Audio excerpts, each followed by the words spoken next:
Hello, Gunner James 105. There was this one, two, three things that I picked up recently. This item and this item were at the big gun show I went to.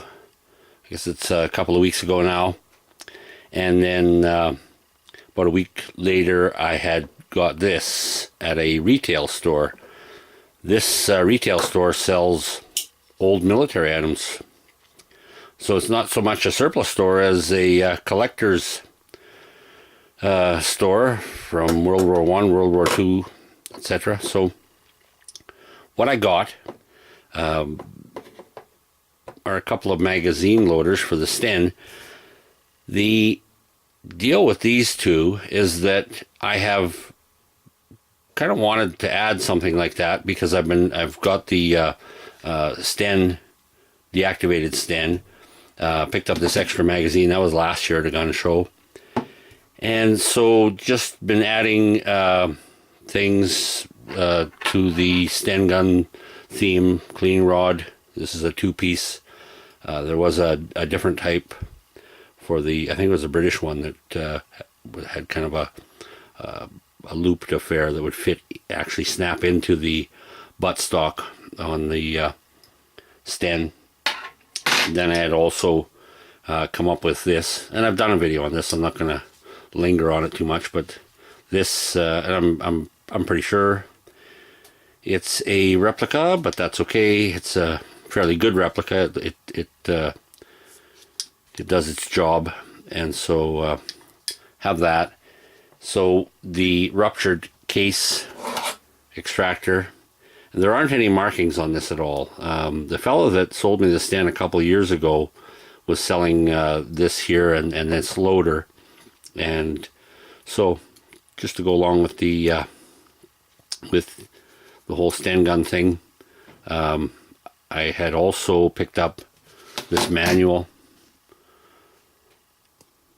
So this is something, I think it was on eBay or whatever. But the deal is that where I'm seeing these sold for $50, $60 or more, not much less for one of these on eBay, etc. And that's more than I wanted to spend, as much as I wanted to have one. And so, as it turns out, this here I think was $10. This at the retail store, $20. This at the gun show, $20. So I did real well, I believe. There's no markings on this one at all. This one came later. There's a third one I don't have that has kind of a spring plunger effect to it. Maybe one day I'll get one of those. So this one here would have been an earlier design. So this one is the Mark II. They would call it. It's like a box type or whatever. And this is the Mark IV. And speaking of marks, there isn't a mark on this anywhere as far as a maker or anything. It's all, I think there was two types, and this is a type 2. The first type, the spoon here, didn't have this curve to it. So this is a type 2 of a sorry, did I say this was a, so this is the Mark IV, that's Mark II, in case I mix that up. I'm not sure. So the other thing on this one here, it does have a nice little C-broad arrow. I don't know if you can make that out.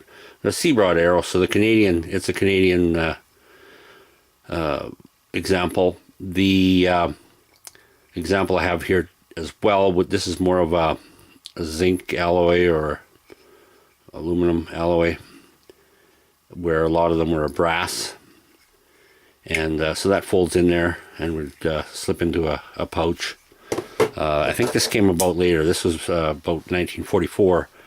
Would have been used on the pouches for the number 5, or the Mark V, sorry, Sten. So a Mark V Sten is when this came about. So what I was wanting to do, I've got a rivet. That's Canadian law. So anything that would fire automatic or semi-automatic, we're only allowed 5 rounds. So the positioning of this rivet only allows 5 rounds into this magazine. The magazine that came with the Sten they've gone even further and welded it inside, so you can't move that at all. So this was the second one I picked up that that can at least do some of that. And so just a note on this, I mean, you could look at one of these and wonder about its design. I mean, the base of that magazine has off and a little arrow, so you push that pin in and slide that forward to get the spring and the follower, I guess you call it, out of there, and then you'd be left with just a empty piece of metal. And you've got your little holes here that are indicators for how full that magazine is. So I mean, if you're not seeing anything in there but you are here, well, then you know you're about halfway done. This will hold 32 rounds. And then you've got this groove, which I'm sure makes this sturdier, but also serves a purpose as far as the Mark IV loader. We need to have that piece there, and we need to have this little slot in here for both of them. And so I was going to show you how the two of these work. And so this one here, and in the manual I have, it actually refers to that just right near the front. So we've got the loading, unloading, and so starting here, we move on to just what you have to do. So you're going to put that on the top of the magazine, hold the magazine in one hand, groove. Now this is it's where I'm picking this thing up, and I've tried it a few times, so I can kind of know what I'm doing as far as demonstrating it. But yeah, place the forefinger in the loop of the brass handle, thumb on the forward knuckle. I don't know what that is for sure. Forward knuckle. Second and third fingers in the recesses provided. And so that's not helping me much. So I'll show you at least what I figured out. So this here, we'll get that up like so. And of course that little tab in there is going to fit right into there. So click and it's on. And it's actually not too bad. I've got to get these maybe where I can access them. So it's not too bad as far as loading. So my method, I guess, is just to simply take this, and you're going to open that fully, drop one in, and then you can just follow through. I believe if I were to just use the one hand to steady the magazine whilst I fed them in. Oops, sorry for getting off camera there. But you've got to make the full motion. The full motion with the travel down, and then boom, that's it. And then that's all I can get in there. So to remove that, you're going to lift this little tab, off it comes, and so we continue on until there was 32 in there. And to unload it is pretty quick and easy. You just flip those out of there and we're empty.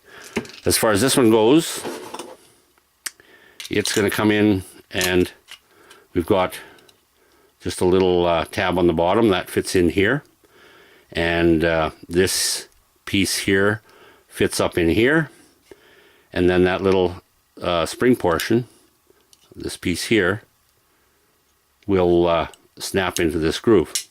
So we just simply take that up, click, it's in. Sorry, now it's in. And so this one here, I find that just placing it on a flat surface, let me just put that there like so. So the first round, come back, there we go. The first round is basically in. Okay, so we've got that first round in, and the next round, and so it's fairly slick. With a little practice, you can